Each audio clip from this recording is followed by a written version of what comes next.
Ang pagbati po natin sa bawat isa ngayong araw na ito ay maligayang Pasko. Pakibati nga po ang inyong katabi, maligayang Pasko. Yan, lakasan niyo pa po, maligayang Pasko.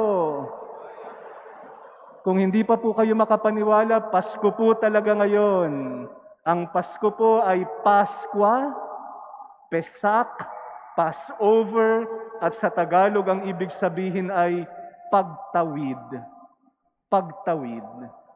Sa Pasko ng muling pagkabuhay, binabalikan natin ang maraming pagtawid sa kasaysayan ng kaligtasan.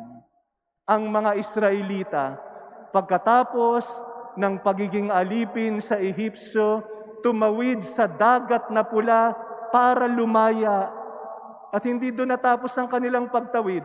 Tumawid din sila patungo sa lupang pangako. Si Jesus, at ito yung ipinagdiriwang natin ngayon, tumawid din. Tumawid mula sa kamatayan patungo sa muling pagkabuhay. At dahil tayong lahat bininyagan sa pamamagitan ng paglapat sa kwento ni Jesus, tayo rin, marami tayong ginagawang pagtawid. Sa binyag, tumawid din tayo mula sa pagiging alipin ng kasalanan patungo sa kalayaan ng mga anak ng Diyos. At araw-araw sa buhay natin, tumatawid tayo. Kailangan nating tumawid mula sa pagiging makasarili patungo sa pagmamalasakit. Mula sa galit, kailangan nating tumawid sa pagpapatawad. Mula sa inis, kailangan nating tumawid patungo sa pag-unawa. Mula sa kasalanan, kailangan nating tumawid sa biyaya ng katwiran, ng katarungan, at ng kabutihan. Kaya't maligayang Pasko ang pagbati natin sa bawat isa ngayon. Maligayang pagtawid araw-araw sa bawat isang naririto ngayon. My dear brothers and sisters, every Sunday and every solemnity, we recite the Creed. And in the Creed, we say, He was crucified, died, and was buried. He descended into hell, and on the third day, He rose again from the dead. On the third day, He rose again from the dead. Nung ikatlong araw, nabuhay siyang muli. Ngayon po yung ikatlong araw. Today is that third day. At ito po yung narinig natin sa Ebanghelyo, madilim-dilim pa ng linggo ding iyon. The day after the Sabbath, that is the third day. Ikatlong araw, pagkatapos na magpakasakit at mamatay si Jesus. At sa Ebanghelyo, ikinuwento sa atin, yung bato na nakatakip sa libingan, naalis na, nairolyo na. Wala na doon yung katawan ni Jesus. Ito yung nakita ni Maria Magdalena, ito yung nakita ni Pedro, ito rin yung nakita nung alagad na minamahal ni Jesus. The third day, nabuhay na mag-uli si Jesus. At ito yung baunin natin na pinagmumulan ng pag-asa. The resurrection is the source of our hope as Christians. Kapag meron kang mabigat na pinagdadaanan, itong mabuting balitang ito ang tandaan mo. There is always the third day. Dumadating lagi ang ikatlong araw. Ito ang kahulugan ng misteryong ipinagdiriwang natin ngayon. At makikita natin yung kwento ni Jesus, hindi natapos sa pagtataksil ni Judas. Hindi natapos sa pagtanggi ni Pedro. Hindi natapos sa pag-iwan sa kanya ng mga pinahahalagahan niyang mga kaibigan at mga alagad. Hindi natapos sa maring paratang ng mga matatanda ng bayan at ng mga eskriba at mga pariseyo. Hindi natapos ang kwento ni Jesus sa hagupit, sa koronang tinik, sa pako sa krus, sa paglilibing, sa kamatayan. hindi ito ang pagtatapos ng kwento ni Jesus.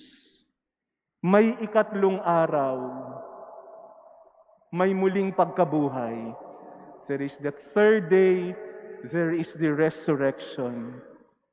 At dahil nabuhay na magmuli si Jesus, tulad niya, tayo rin may ikatlong araw. And this is the source of our hope. Kaya nga, yung pag-asa nating mga Kristiyano ay maaasahan talaga, mapanghahawakan natin talaga. Kasi ang Diyos natin, hindi paasa. Ang pag-asa na nagmumula kay Jesus ay tunay na maaasahan. At ano daw itong pag-asang ito?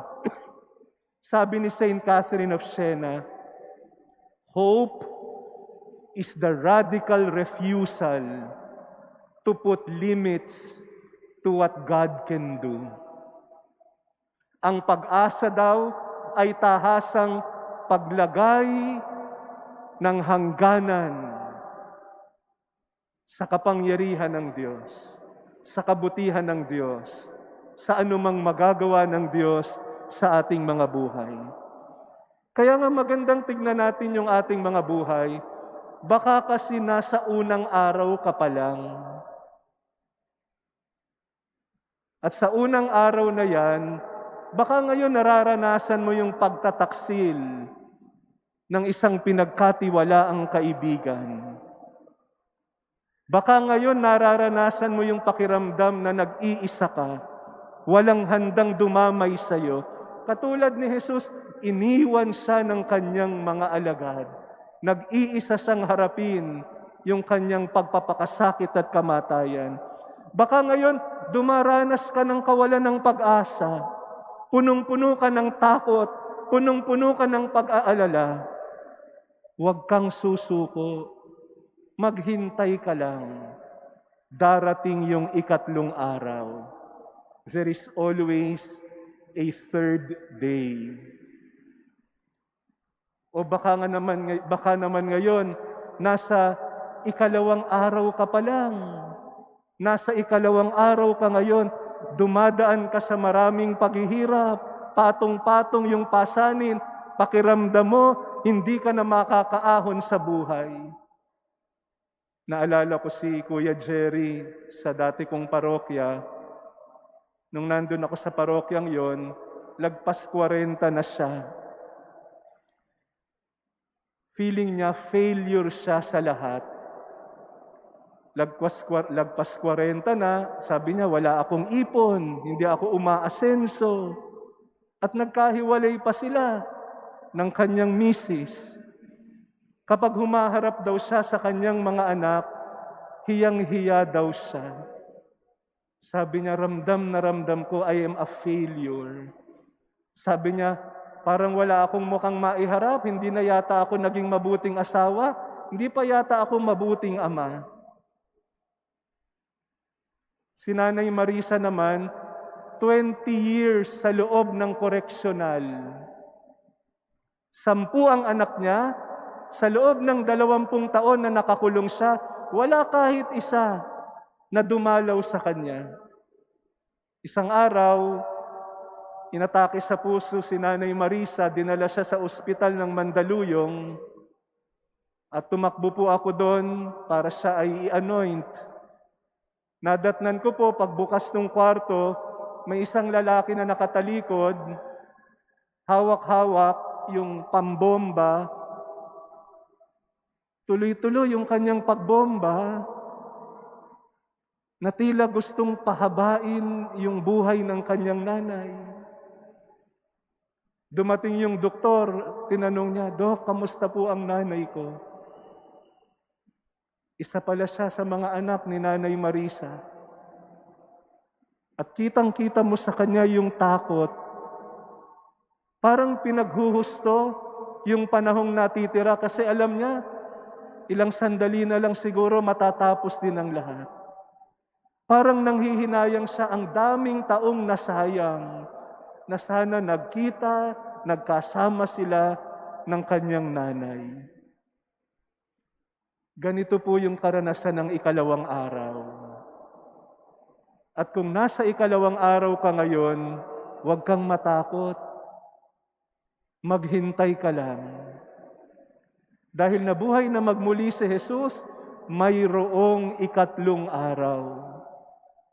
There is a third day. Kung paanong nabuhay na magmuli si Jesus ng ikatlong araw, tiyak. Itaga natin sa bato. Darating din ang ikatlong araw natin kapag mahirap at madilim ang ating mga buhay. At hindi paasa yung pangakong yan.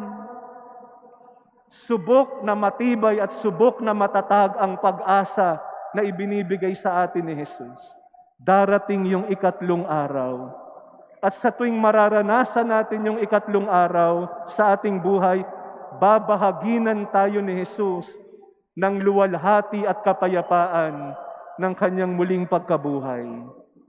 Sabi nga ni San Pablo sa ikalawang pagbasa, si Kristo ang tunay na buhay ninyo. At pag siya'y nahayag, mahahayag din kayong kasama niya at makakahati sa kanyang karangalan. Minsan po may lumapit sa aking isang nanay. Sabi niya, Father, iniwan po kami ng mister ko. Hindi ko po alam kung paano ko po paaaralin at papakainin at bubuhayin ang mga anak ko. Kinikwento niya, isang araw daw, parang bigla-bigla na lang, sabi daw nung mister niya, halika nga mag-usap tayo. Umupo daw sila, at sabi lang daw nung mister niya, hindi na kita mahal. Tapos umalis daw, dala-dala yung gamit. Sabi niya, hindi ko po alam kung anong gagawin ko. Ang mister ko po kasi yung nagtatrabaho para sa pamilya namin. Ako po yung naiiwan sa bahay para alagaan yung mga anak ko at yung aming pamilya. Pero alam nyo,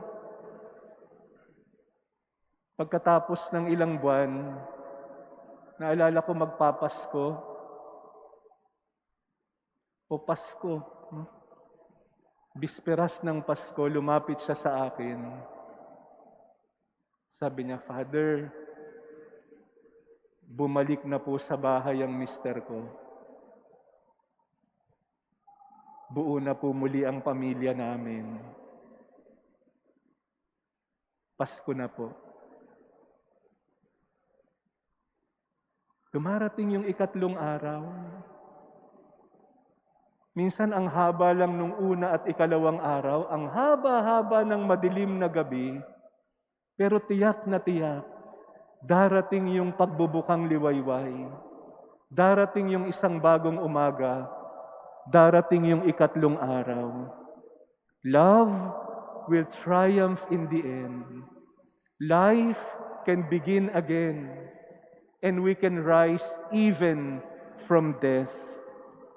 At kay Jesus, dahil sa kanyang muling pagkabuhay, dahil sa ikatlong araw, ang lahat ng sana, ang lahat ng sayang, ang lahat ng ating mga pinagsisisihan at pinanghihinayangan, dahil sa pag-ibig, nagiging bagong simula, nagiging bagong pagkakataon. At sa katiyakang ito, sa katiyakang mapanghahawakan natin, wala tayong ibang tugon kung hindi amin. Alleluia.